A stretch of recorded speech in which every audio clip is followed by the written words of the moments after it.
Welcome to this episode of Viatorian Voices, Conversations on the Way. This episode is another Roundtable on the Way, a more in-depth feature to explore things a little further than we can squeeze into the usual 15 minutes. For this installment, we are marking Religious Brothers Day, celebrated each year on May 1st, along with the feast of St. Joseph the Worker. The Viatorian community is comprised of professed brothers and priests, as well as lay associates. So today we join the church in celebrating the religious brothers of our community and all those religious brothers who serve worldwide. In Viatorian formation, all members begin as brothers, a title they first gained during their novitiate. Novices are considered members of the community and are called brother. When they profess their first vows, they also use the suffix CSV after their names and begin religious life as brothers. While some brothers discern God's invitation to the priesthood, whether very early in religious life or later on, many professed Viatorians also live out the entirety of their religious life as brothers. While a certain few roles are constrained only to priests, brothers have served and continue to serve in a myriad of integral roles in Viatorian life. In everyday ministry, brothers serve in a variety of capacities, from faculty and staff roles at our schools to the leadership of our institutions. In community governance, brothers serve as directors of formation, counselors to provincials and superiors general, or even as assistant provincial, like Brother Michael Gosh in our current leadership. In vocation ministry, we highlight the composition of our community as a strength, a place that honors the identity and witness of both brothers and priests, and more widely, our women and men lay associates too. Young men in discernment learn of the vocation of a brother and would more deeply immerse in religious life as a brother when they reach their novitiate year. Today, we're glad to share with you a conversation with some of our Viatorian brothers serving in active ministry now. So let's introduce our guests. Brother Rob Robertson, CSV, has been in Viatorian religious life for 34 years. In his religious life, Brother Rob has served as a teacher, campus minister, and counselor at Viatorian schools in Illinois and Nevada. He currently serves as a counselor at St. Viator High School in Arlington Heights, Illinois, and also serves the Viatorian community as a provincial counselor. Brother Peter Lamick, CSV, has been in Viatorian religious life for 6 years and professed perpetual vows in 2019.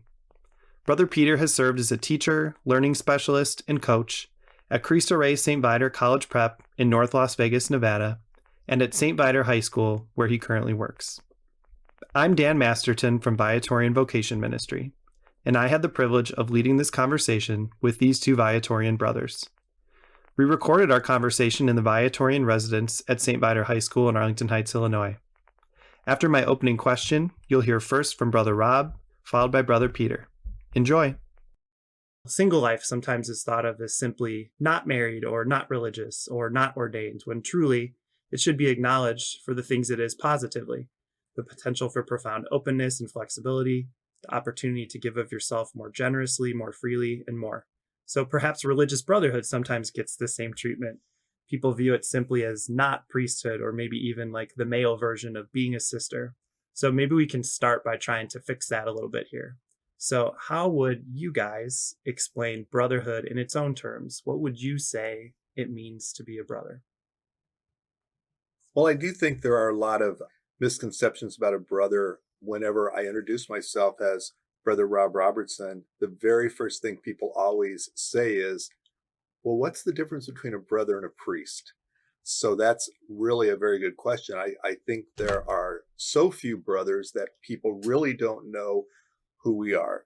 So, you could do the very simple answer. We are, the male version of nuns, but that does not fully explain who we are. What I usually try to say is, we're basically the same as a priest, but we do not perform sacramental ministry. We do not, I do not say Mass. I do not hear confessions. Those are the main differences. I still don't know whether people understand that. The question that people sometimes ask that really is annoying is, when are you going to go all the way? And I'm like, well, I've pretty much gone as far as I'm going to go because this is my vocation. So yeah, that's a very good question. As a brother, I profess vows of poverty, chastity, and obedience, and I often get the question, well, can brothers marry? So We do profess 3 vows, but our ministry is a lot of times it's things other than sacramental ministry. So it's teaching, social ministry, like some of our brothers work with immigrants seeking asylum. Personally, I'm a theology teacher and coach. We do a lot of the ministries that lay people do. So I think there's kind of a solidarity that we have with lay people, but we really, I guess, for me, I really try to stay focused on kind of like the basic fundamentals of the gospel, living out those gospel values that lead me to love God and love my neighbor in kind of a deeper way every day. I like the fact that, in a way, that everyone can kind of do the things that I do, but and so I'm, trying to kind of set an example, trying to encourage and kind of spread a joy for living those gospel values. And I think as brothers, there is a kind of a sense of approachability because, in a way, we're doing a lot of the same things that other people do, but really just trying to, yeah, focus on those gospel values. I think when you first asked this question, I think one of the things that you said really makes a lot of sense to me. The opportunity to give of myself more generously and freely. I'm a school counselor. I've been in education uh, my entire ministry as a Viatorian, but I could be doing the exact same thing that I do as a religious, as a layperson. Everyone else in my office is a layperson, but the fact that I'm doing it as a religious brother allows me to do it more generously and more freely. My time is completely about my ministry. When I come home, I come home thinking about how can I minister more? I don't have the binds of worrying about a family situation or all of the things that families have to go home and think about and take care of. The things that I think about or try to look at are things like, how can I minister more? What more can I do? What more do our students need?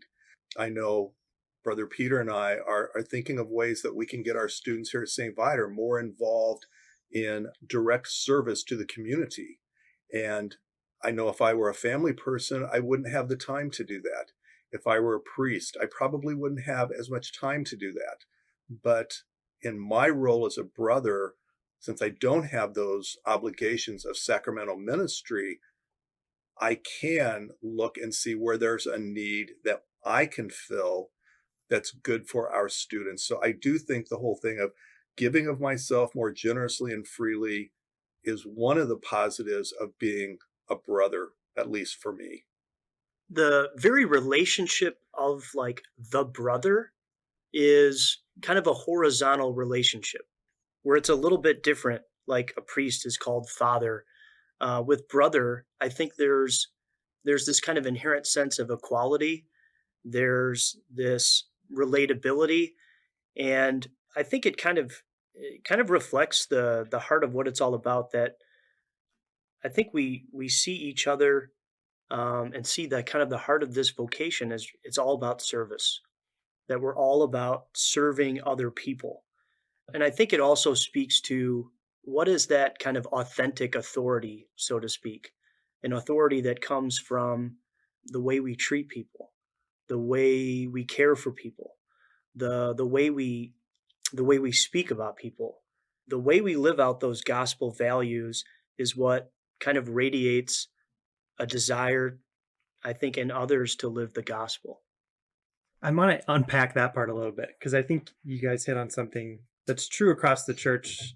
I think often to kind of an involuntary extreme is that lay people or people who don't belong to religious life will put priests on a pedestal, whether intentionally or unintentionally. And you guys are talking about this opportunity of a brother by not being called to sacramental ministry you're almost liberated to have more space for other flexibility or other presence, maybe other kind of apostolic creativity within that. So is there a time when you've been serving in your ministries in counseling or in teaching or coaching where, not to dump on priests, but to know that you indeed as a brother are right where you need to be, where that, no, I don't need to study for ordination.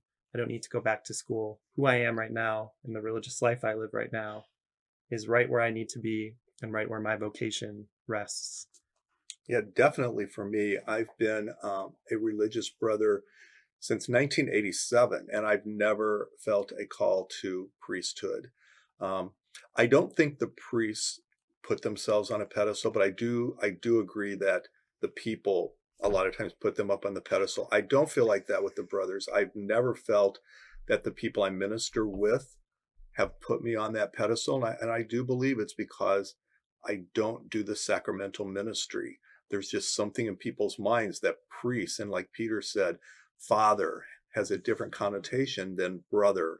So I really do think that it does give me a lot more flexibility and openness to maybe be more who I am, without having that burden of being put on a pedestal and people having expectations of what a priest should be or must be or whatever.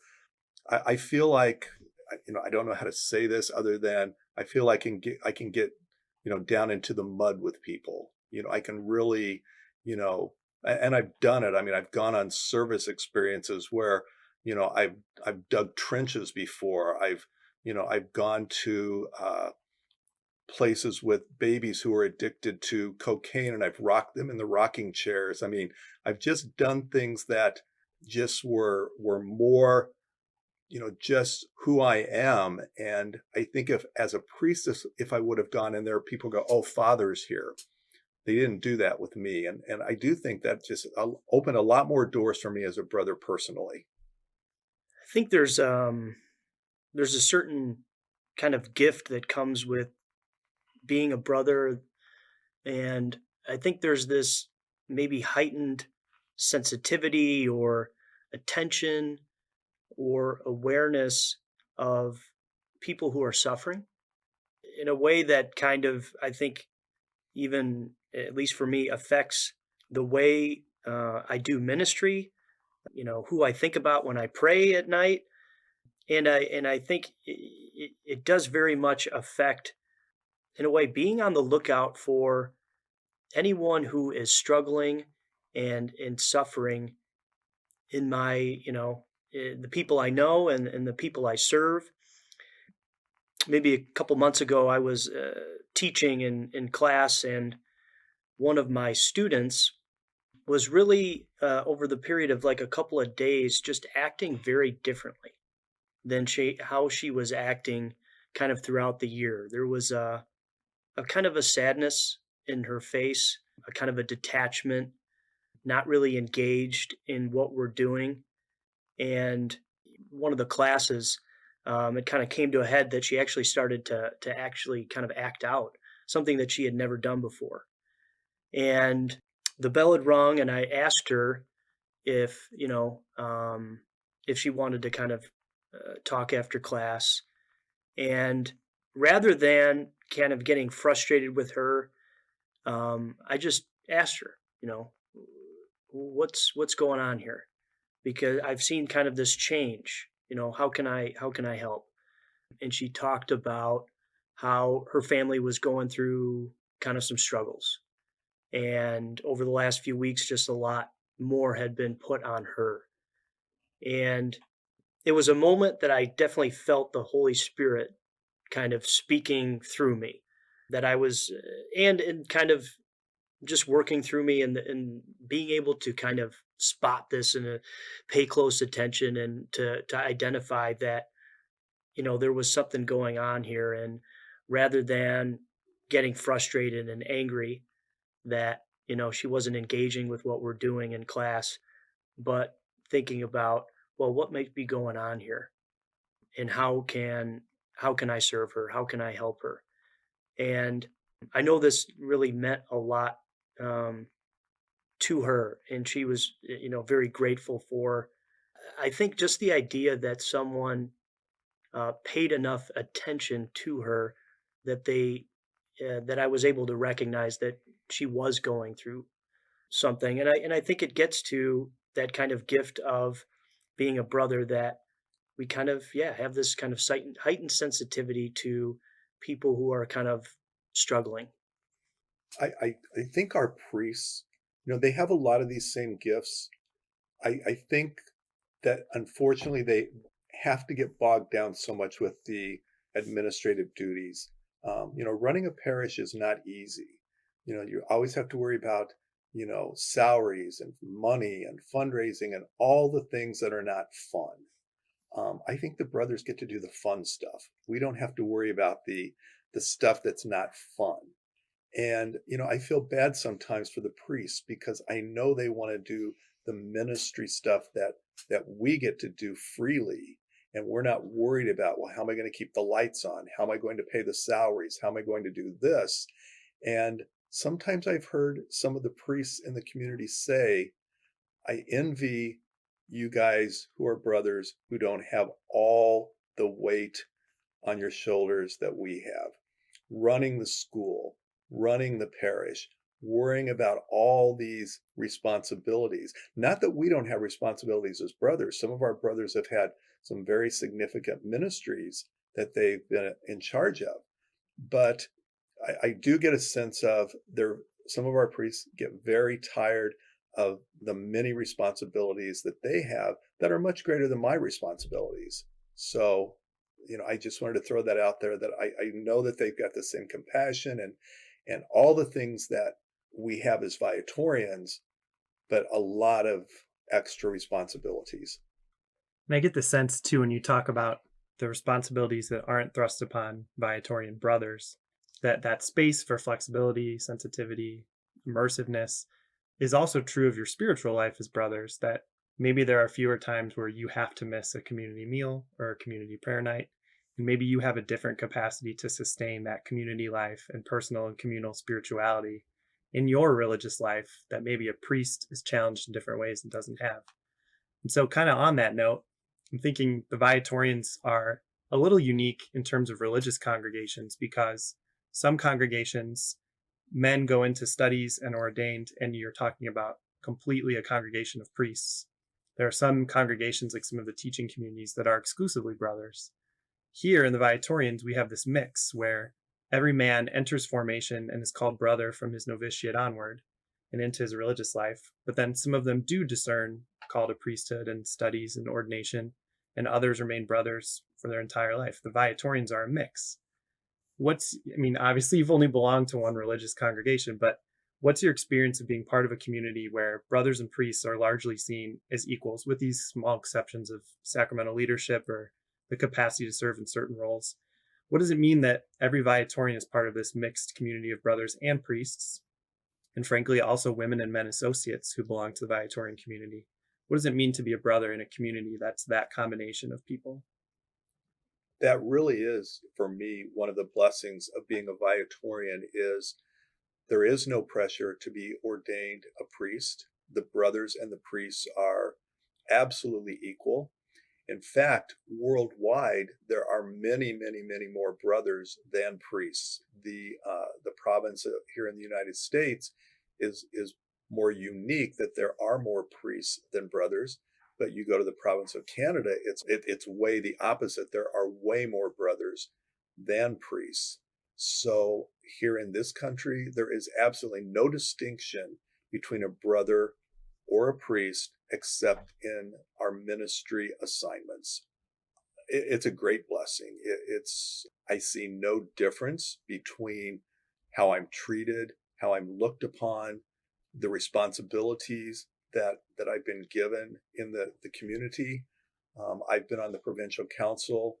This is my second term on the provincial council. I've been on multiple leadership committees. So yeah, we're equal. Since I joined the community 8 years ago, I've never had an experience with a Viatorian priest where I felt they, exuded any sense that they were somehow better than me or better than anybody else. We kind of appreciate the different ministries, sacramental ministry, and those kind of more teaching and social ministries. And I think there's a real sense of equality, a sense that we are, in a way, brothers together. And I do think the fact that a lot of our priests lived as a brother for years, I do think it changes the way and has changed the way they kind of relate to other people and work with other people as priests. Our Viatorian priests are very collaborative. They love people. They love being around people, and I think they had I don't know, just a great foundation in that the brother vocation, necessitates kind of working with others, and kind of, you know standing shoulder to shoulder with people on an everyday basis, and just kind of going to work and doing ministry. Our big celebration as Viatorians is when we take our vows. We take our vows as a religious brother. Everyone takes that vow. We celebrate the anniversary of our vows as religious brothers. We also celebrate the anniversaries of priesthood, but the bigger anniversary is the anniversary of our vows. That's what we all share in common. That's who we are. First and foremost, we are Viatorian brothers, some of which have decided to go and feel a call to ordination. But we are Viatorian brothers, all of us. And that's, as Peter said, that's why I think there is no separation between us, that we all are equal in our brotherhood. When I was learning about Viatorian formation as I was starting in this role of vocation ministry, it was really neat to me to learn that every man in formation, when he continues from pre-novitiate into his novitiate, is considered a brother. And no one during that early stage of formation is considered like a pre-priest or a priest to be. Everyone is a brother from the early days and through their first vows.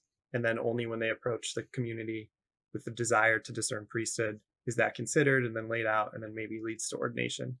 And so I think that kind of leads into another, what I would consider a strong gift of the Viatorian community, is that sometimes when we're trying to portray the community's ministries and mission and what all of our professed men and associates are doing, we will look at the priests and we'll celebrate that, yes, our priests are running parishes in the Diocese of Joliet or the Diocese of Las Vegas, and they're serving communities within a diocese. But those men remain Viatorians first and foremost, and they're just kind of discharging their ministry in that particular area of the church with those particular people of God. But they remain a Viatorian first and foremost. And I think that's neat to think about in that term of, someone serving in a diocesan setting, but also true of brothers who are teachers in high schools, counselors in high schools, who go out into educational leadership or to serve those who are on the margins of society. I think that the fact that you remain a Viatorian first is one of the gifts of this community and how the charism is animated through the community life and ministry of everybody. So I wonder, is there anything else you'd want to reflect upon about that core identity that perhaps is true across the board of priests, brothers, associates, even members of our community more broadly, but how have you seen that core identity especially as a gift in your religious life as a brother? Some of our Viatorian brothers have held some of the most significant positions in our entire history of Viatorians here in the United States. We have had brothers who have been the deans at some of the top universities in the United States. Brother Leo Ryan was the Dean of Students at the University of Notre Dame, the Dean of Students at DePaul University, a world traveler who never got his driver's license, if you can believe that. But he traveled all over the world. We had brothers who were the CFOs of dioceses, who ran the entire financial organization for dioceses. We've had brothers here in Chicago who were assistant superintendents of the archdiocesan school system here in Chicago. We've had brothers who have had very high positions within the Catholic Church in the United States. So the brothers have contributed in ways sometimes that priests could not participate because of the way that they were able to get their education and the things that they were interested in, which I think is pretty fascinating. I don't know whether they would have gotten those same positions if they would have been ordained, because they were able to serve who they were without the ordination piece.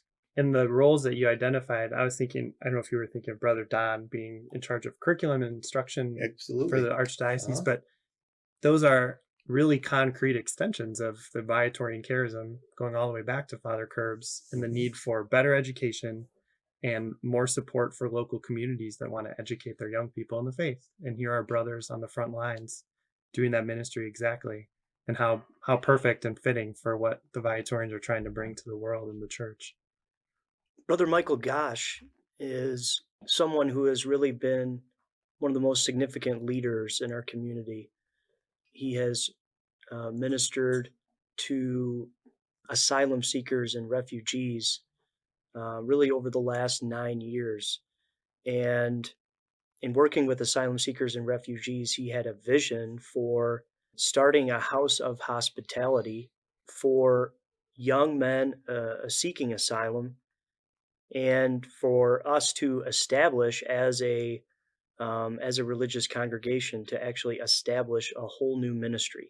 Where in the past we've been very focused on education and always young people, and in a way he kind of has been a leader in a kind of a new evolution of a part of our charism, and helping to serve those accounted of little importance by some in our world, people coming from all different places around the world seeking kind of a haven here in the United States, to establish a place for young people where they could be safe, and as it's turned out, a place where they can be kind of safe and sound enough to actually pursue degrees, and to be able to get their kind of life started here in the United States. But I really credit him, Brother Michael Gosh, as really being kind of someone who's encouraged us to think of our charism in new ways through the very ministry that he's done. And Brother Gosh has been doing that for 40 years. I mean, ever since I've been in the community. When I first came into the community, he was working at a social service agency on the north side of Chicago. He was the only Viatorian working in social services. He is a certified social worker, and almost every other Viatorian was working in parishes or schools at the time. He was kind of the Lone Ranger out there, but he was calling all of us to look at those who were on the margins, those who were counted of little importance. And he kept going and going and going. Even when he was doing it by himself, he was calling the rest of us to look at that in our charism. And he didn't give up when it was frustrating sometimes, when others were looking at him like, who's this crazy guy out there doing these things that none of the rest of us are doing? And why is he doing this? And why is he living in an apartment in Uptown? But he kept calling us to join him. And I was working at St. Viator High School at the time, and he called us to take students and work with him and go to the social service agency and distribute food and stay overnight in shelters and go to soup kitchens. And it just kept encouraging all of us to do all that we could as Viatorians for those who are counted of little importance. And that came strictly from Brother Gosh. He kept pushing us to be all that we could be in that area of Father Curbs's vision. So there, again, another example of a brother in our community who was able to be free to be who he was without maybe the restrictions of administrative duties that might come along with the more structured church, because there's nothing structured about Brother Gosh. He marches to the beat of his own drum, which is exactly the kind of people we need in our world to call us out to the margins. In a previous conversation, Brother Michael shared a story about a friend of his who had heard him talk about a particularly long and challenging day, and asked him, like, Brother Michael, how can you do all this? And Brother Michael's response to her was, how could I not? And I think that is sort of the kind of ministerial creativity and flexibility that you guys are gesturing at in a nutshell, is that innate wisdom to say, I have the space in my life and my spirit to meet all these needs to the best of my ability and to be present for these people who might need me. Is there anywhere else, whether in our current, community among those who are active, or maybe in the past in your formation, or in people that you've worked with in previous placements, who sometimes we would call on these podcast conversations like the giants of the community? So I think Brother Michael kind of carries that example into active ministry today, but are there people who maybe have passed on or people who are no longer in active ministry who have been particularly important mentors or have formed you in ways that you can feel in the way that you live and serve today? Brother Rob mentioned Brother Leo Ryan. I had the gift of being able to spend a year living with Brother Leo, along with a lot of our senior members during my novitiate. And Brother Leo was very intentional about building a relationship with me.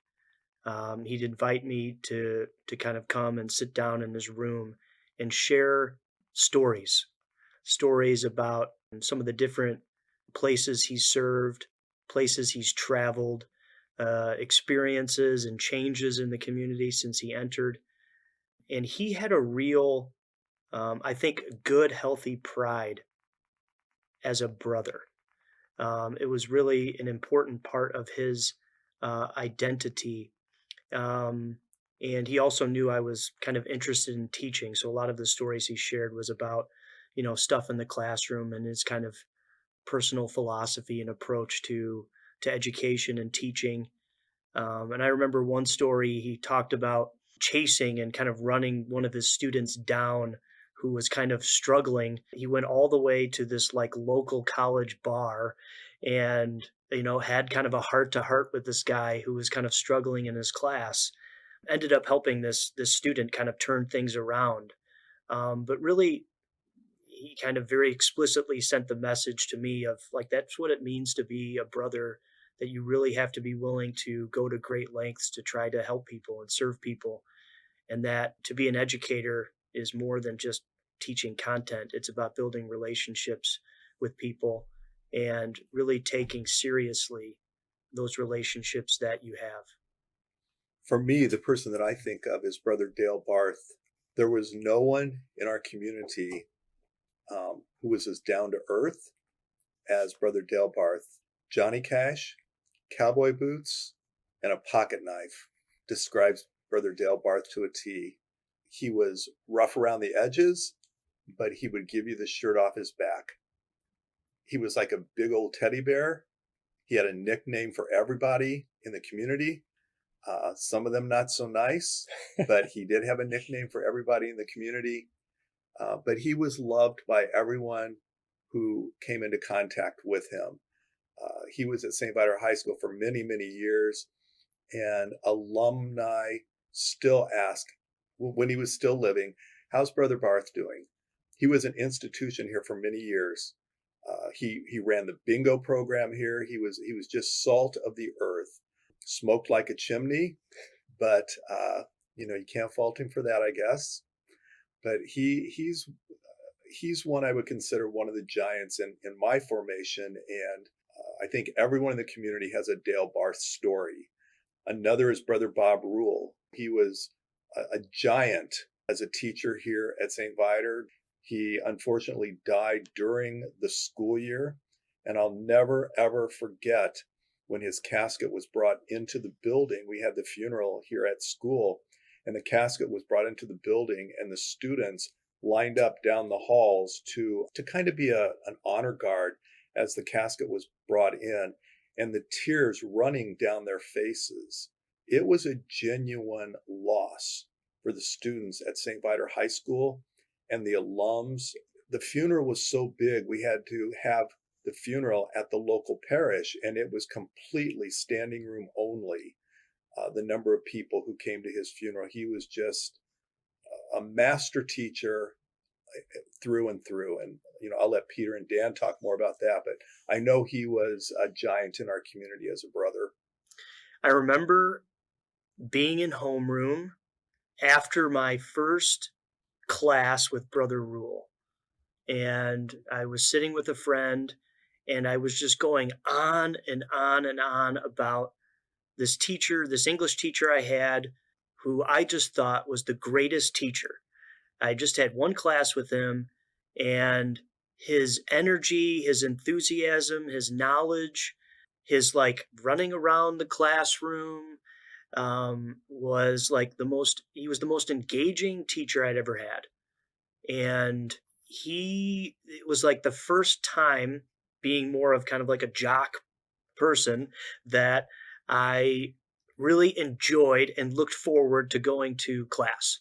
Like I remember the next day being excited about going to Brother Rule's class, and that had never happened to me before that. He was definitely someone who gave me kind of a love of learning that kind of wasn't there before. And I wasn't someone that really like read outside of school, and like gave me like a kind of a also like a love of reading. So the experience itself with him on a daily basis was a gift, but also I kind of left that whole experience with him having just a kind of an important kind of impact on me just as a person. Yeah, I'll offer two stories having had Brother Rule. He was a big fan of musical theater and theater in general, and never, I don't think in his entire career at St. Viator High School, I don't think he ever missed a season's worth of shows. And one of the fun parts as one of his students, if you were in the theater program, was that he knew the show that was coming up, and he wanted to know who everyone was cast as. And usually for the time when you were in rehearsal preparing for the show, he would address you by your character name, and he might even sing to you a portion of one of the songs that you or some of your fellow characters were in. And when I was in Bye Bye Birdie, I was playing Hugo, and he regularly addressed me as Hugo instead of Dan, and thought it was great, and I enjoyed it a lot too. But when he did pass away the next year, when I was a freshman in college, I remember hearing about it and being in disbelief, but then finding out that there was a memorial board online where people were going and sharing their Brother Rule stories, which you can imagine was pretty funny and pretty colorful. And I remember one person, very, very pithy in the spirit of Brother Rule, had just put, "Brother Rule, you are the reason why I know how to use a semicolon, you are the reason why I never use one." Because he was such a voracious editor of writing. And he, so many people look back to high school or college and they can remember who taught them to write. And for so many of us who came through St. Viator, it was Brother Rule who was a huge part of teaching us how to write, because he was so passionate about the literature he taught, and he wanted so badly for you to think about it and then communicate back to him what you had concluded from reading it and being part of the discussions with him. And if you didn't, he had a foam brick on his desk that he would threaten to throw at you, but he knew that it was just for sport. Mm-hmm. So when I think of a Viatorian brother, he's one of the ones who absolutely popped into my head. Never had any calling to be a priest, to be ordained. He was a Viatorian brother. He knew who he was. He knew what he was called to be, and it was to be a master teacher in the tradition of the Viatorians. Well, maybe this is a time to turn and look forward in the spirit of these great brothers who have gone before us and set a course for what Viatorian religious life and Viatorian brotherhood should look like. So as you look forward into the coming years in the future of the church, what do you think is the place of brothers? We think about the way that parishes are merging or closing, or schools are being reorganized. Even St. Viator High School had its first lay president. Now we're back with a Viatorian priest, but a lay associate is his close advisor for Viatorian identity. We're kind of reimagining what a religious community looks like, how it serves the church. What do you think brothers' place in that is, or how do you think brothers can be, contributing and influencing the direction of what the Viatorians and brotherhood have to give the church and the Viatorian charism? When I think about the vocation of the brother and kind of brotherhood, I also think about Brother Rob, who is someone that really takes seriously building community amongst us as Viatorian religious. And he's someone who really calls us to community, who facilitates building community on a daily basis. And that's part of, I think, our calling as well, is to build relationships with one another, relationships of care, support that enable us to give ourselves away to other people. In a way, we are each other's support, and we can't do what we do without each other. And I do think the brother has an important role in that. And I think Brother Rob exemplifies that, and that mission is very important. It's, I think, the reason God invites us together and be a part of a community, caring for other people, caring for the marginalized. But also, that idea of brother, I think, just implies other people being a part of a community. For me, I think being a brother, we're back to where we were at the beginning. It frees us to dream and dream big, maybe outside of traditional structures, traditional administrative ways of the church, and say, let's try something new, something different, without maybe being confined to, well, we've always done schools, we've always done parishes. What else is out there? And I think the brothers have a little bit more freedom to maybe challenge the Viatorian community to look beyond what we've always done, like what Brother Gosh has done with the Viator House of Hospitality, to say, okay, what else can we do? And there's a place for parish. Some guys will always feel called to that, and I think we will always have a place there. But where else is there a need?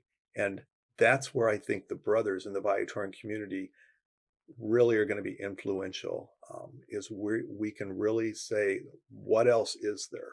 Where else can we reach out and fulfill Father Curbs's vision of reaching out to those on the margins? So that's what I see. So maybe on a related note, as we look at vocation ministry going forward, and you see young men who are considering religious life, what would you say to a young person who thinks they might be called to religious life or priesthood, or who thinks they may be called to the Viatorians? What do you think is attractive? What do you think is a place where a young person could find a lot of life and growth by maybe discerning an invitation to become a religious brother with the Viatorians? What advice or hope would you direct to young people who might be listening to us? We had a couple of young men up here the other night, high school students. I don't think they've ever laughed so hard as they did the other evening. And when they left here, that's what they said when we asked them, what did you think of the evening? And they said, we didn't know you guys were so funny. I mean, I think that for a young person who has this thought in their mind, don't be afraid of it. It really is life-giving, life-fulfilling. I think for some people, they get this idea that, well, you become a brother if nothing else works out. You become a religious if nothing else works out. That's so far from what religious life is. Religious life should be, I'm called to something that is so life-giving and so life-fulfilling. I don't even know how to explain to people how fulfilled my life is. I have two brothers who are married and have families, and there's nothing against family life. It's a wonderful vocation. But I personally feel that my life has had so many more blessings. The people I live with, the guys I've worked with and ministered with, the experiences that I've had, the things that I've shared with these men, it's been beyond anything I ever could have imagined 35 years ago. I would just say to anyone who's considering it, don't be afraid. If you've got this in the back of your mind, don't be afraid to say yes, to give it a try, and don't ever believe that this is what you do if nothing else works out. This should be something that you say, this can be my number one choice, not my fallback position. Let marriage be your fallback position. Give religious life a try, because it is It's a very powerful experience if you put your whole self into it. At least for me, it has been. One of the things that Brother John will often tell young men in discernment is try your best to discern from a place of abundance and not a place from scarcity. So where do you feel a lot of momentum and passion and recognizing your gifts and feeling alive and fulfilled? So that sort of positivity is really strong. And the other thing he'll say to men who are maybe on the fence about being in more regular contact or even considering an application to religious life is every stage is another opportunity to try it, from the contact period to application all the way into pre-novitiate and novitiate. And even for men who make first vows in the Viatorians, temporary vows only bind you to your religious life for a period of time. And then you are continuing your discernment with the community to decide if you're going to renew your vows or if you're prepared for perpetual vows. And that even that in of itself is another step along the way. So this idea of trying it and seeing where your life is filled with this joy and this passion is fulfilled. And listen to what other people are saying to you. I never would have been religious if I wouldn't have listened to what other people see in me. Because if people are saying you would be a good religious, they're seeing that's God calling you. It's not some big voice that you can't discern. People telling you, you know what? This is something that we see in you. That's where a call comes from, just as much as waiting for a lightning bolt, which isn't going to come. When I was kind of starting to think about and discern religious life, I remember kind of these kind of contradictory feelings. On the one hand, kind of a sense of attraction to community and serving people, but on the other, also feeling this sense of kind of fear and worry. Well, you can't get married. Well, you can't have kids. And this kind of fear and worry that, it's just sacrificial, but there's no real joy there or happiness there that, okay, you really help people, but, it's a great sacrifice. And what I've discovered that the life is such a gift, and it is demanding in the sense that yes, working hard at our spiritual life and serving people and building relationships in community, but it's a joyful life, and it's not something I do, but I feel like this is just who I am. That since I've joined the community, that I feel much more like myself than I did before I was a part of it. With the people I live with the people I serve with, that I don't feel like it's this kind of act that I'm putting on, but something this is just kind of who God made me to be. And that living in the community and serving people is a way to continually kind of grow into the person that God created me to be. That's all for this installment of Roundtables on the Way. We'd like to thank Brother Rob and Brother Peter for joining us for this conversation. And at this time, I'd like to take a moment to acknowledge all of our Viatorian brothers.